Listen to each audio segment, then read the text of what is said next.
21 जून या 22 जून योगिनी एकादशी आखिरकार कब की है और क्या है इसका महत्व, और योगिनी एकादशी के कब शुरुआत हुई और क्यों मनाई जाती है। दोस्तों, आज की इस वीडियो में आपको योगिनी एकादशी से जुड़े हर तथ्य पर हम नजर रखेंगे। तो चलिए वीडियो को शुरू करते हैं और बाद में आपको बताएंगे योगिनी एकादशी का शुभ मुहूर्त, और सबसे पहले आपको बताते हैं कि आखिरकार मनाई क्यों जाती है, इसके पीछे की क्या है कथा। तो दोस्तों, योगिनी एकादशी का व्रत हिंदू धर्म में बहुत खास माना जाता है, जो भगवान विष्णु की पूजा के लिए समर्पित है। यह व्रत हर साल आषाढ़ मास के कृष्ण पक्ष की एकादशी को मनाया जाता है।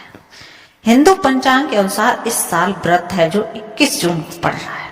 इस दिन उपवास रखने से सभी पापों से मुक्ति मिलती है और मोक्ष की प्राप्ति होती है।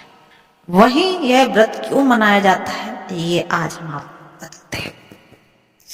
तो दोस्तों, बात थी स्वर्गलोक की। स्वर्गलोक में कुबेर नाम का राजा रहता था, जो भोलेनाथ बहुत बड़ा भक्त था।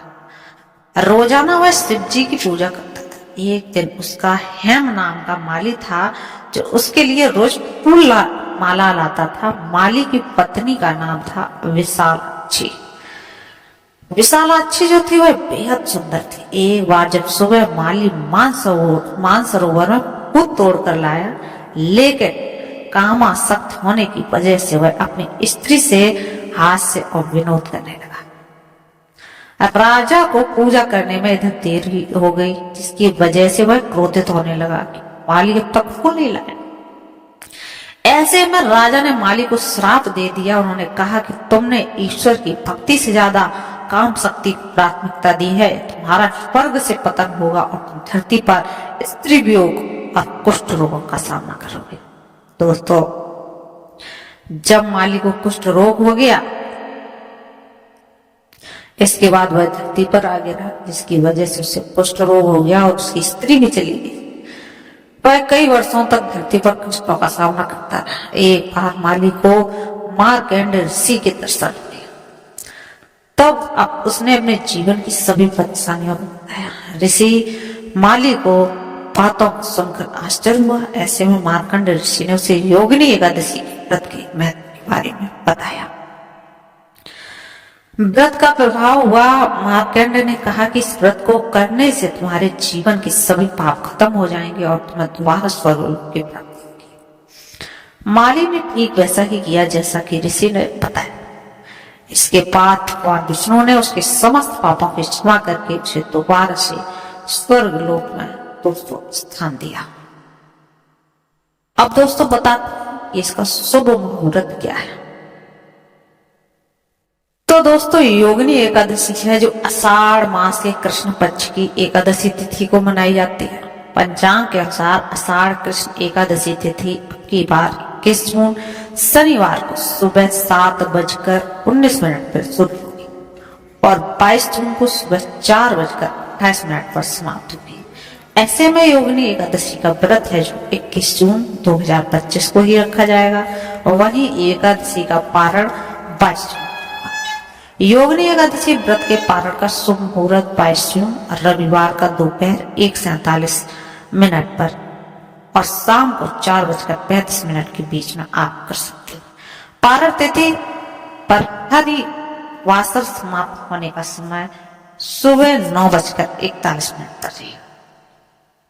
योगिनी एकादशी पर अश्विनी नक्षत्र और अतिंगड़ योग बनेगा। इसके अलावा योगिनी एकादशी पर अभिजीत मुहूर्त है जो दोपहर को 11:59 से 12:47 रहेगा, जबकि अमृत काल दोपहर 1:12 से 2:40 तक रहेगा। तो दोस्तों, अब बात करते हैं इसकी व्रत की विधि की। योगिनी एकादशी का व्रत रखे हैं तो दशमी की शाम से ही व्रत के नियम शुरू कर देना चाहिए। दशमी की रात को गेहूं, जौ, मूंग की दाल आदि का सेवन नहीं करना चाहिए। इसके नमक का सेवन भी नहीं करना चाहिए। एकादशी के लिए स्नान आदि के बाद व्रत का संकल्प लें। इसके बाद कलश में भगवान विष्णु की प्रतिमा की स्थापना करके इसका विधि पूर्वक पूजन करें और व्रत के पारण से पहले दान पुण्य दोस्तों अवश्य करें। दोस्तों, अब बात करते हैं कि योगिनी एकादशी है जो वो इसका मान्यता क्या है? तो योगिनी एकादशी आषाढ़ मास के कृष्ण पक्ष की एकादशी तिथि को मनाई जाती है और इसकी मान्यता है कि योगिनी एकादशी का व्रत रखने से 88,000 ब्राह्मणों को भोजन कराने के बराबर फल मिलता है दोस्तों। सिर्फ व्रत रखने से भगवान विष्णु और माता लक्ष्मी की कृपा मिलती है। योगिनी एकादशी व्रत का महात्म है इस प्रकार है कि इसका व्रत करने से न सिर्फ पापों से पाप कर्मों का नाश होता है, बल्कि अगर किसी का श्राप मिला है तो उसका भी निवारण हो जाता है। ऐसी पुण्यदायी एकादशी योगिनी एकादशी का व्रत आप अवश्य रखें। दोस्तों ये था आज का वीडियो। कल फिर मिलते हैं और आपके बारे लेके आएंगे योगिनी एकादशी व्रत की कथा, जो आपके लिए बहुत ही बेहद आवश्यक है। तो चलिए मिलते हैं फिर अगली वीडियो में। तब के लिए चैनल पर नए हो तो कर लीजिए सब्सक्राइब, दबा दीजिए bell icon, like share and comment भी कर देना प्यारा सा। जय श्री राम।